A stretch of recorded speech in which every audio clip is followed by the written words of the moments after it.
Next steps, everyone. Next steps. Next up, we are going to develop the inside frame.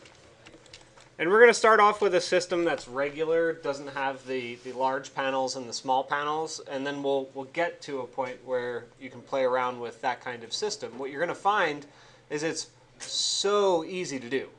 Like, now that you've done all of those patterning exercises and you know how to modify lists and repeat data and all that stuff, everything like this is a cakewalk compared to that. So, but I do need to introduce a few new concepts before we get there. So let's start with the actual panel, right? So we have these subdivided panels that are back in the beginning of our definition that we can borrow to use again. What you're going to find is in the new definition, this one here, they actually kind of pull back into our surface a little bit, into the depth of our frame a little bit, and then they get reduced. So the process we're going to use is to offset our original surface and have that subdivided the same way that the other one was subdivided.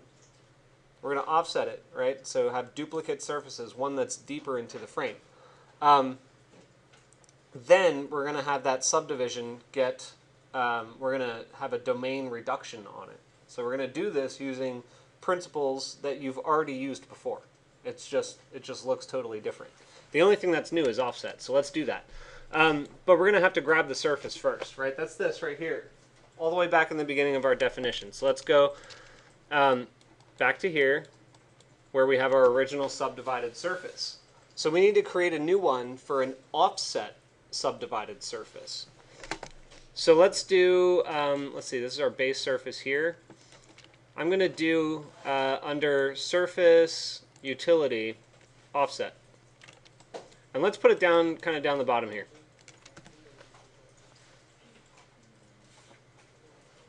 Actually, let's put it back here. Sorry. So I'm going to do copy and paste on this base surface and make a wireless and pull that down here. That way we know these are a system.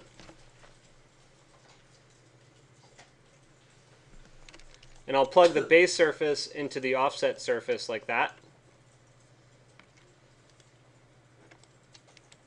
And then we just need to give it, if you read the description, it asks for, obviously, the surface. Then it's going to ask you for a distance. And then t is a different value. It's just whether or not it trims the edge and puts a surface on it to make it solid and stuff. Don't worry about that. We're going to leave it as is.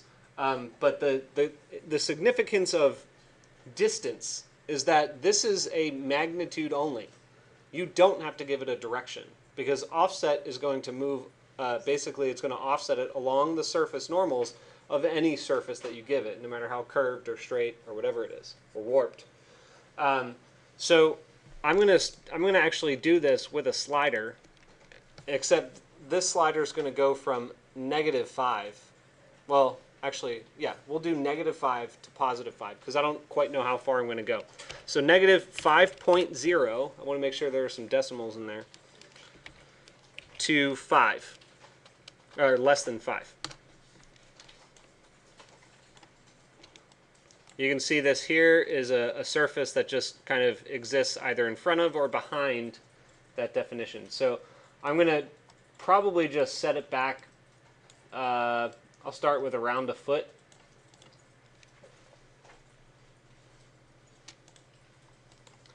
And then from here, I just need to borrow the same subdivision sequence as the one above. So I'm going to copy Subsurf, pull it down, plug in my offset surface instead. And when you turn that off and the Subsurf on, you're going to see that it has the same number of subdivisions as the original surface. You guys following so far? Sort of, kind of. Yeah, I'll give you a moment to catch up, but I'm going to finish my thought here by saying now we need another common value. This is for our subdivided surfaces, which is a surface param. That's this one right here. Plug that in. I will group that, and I'm going to rename this and call this one offset subdivs. And then you can turn that one off. Okay. So I'm going to stop. This thought right here, just offsetting a surface and subdividing it, and then we'll move on to applying it and reducing it with a domain.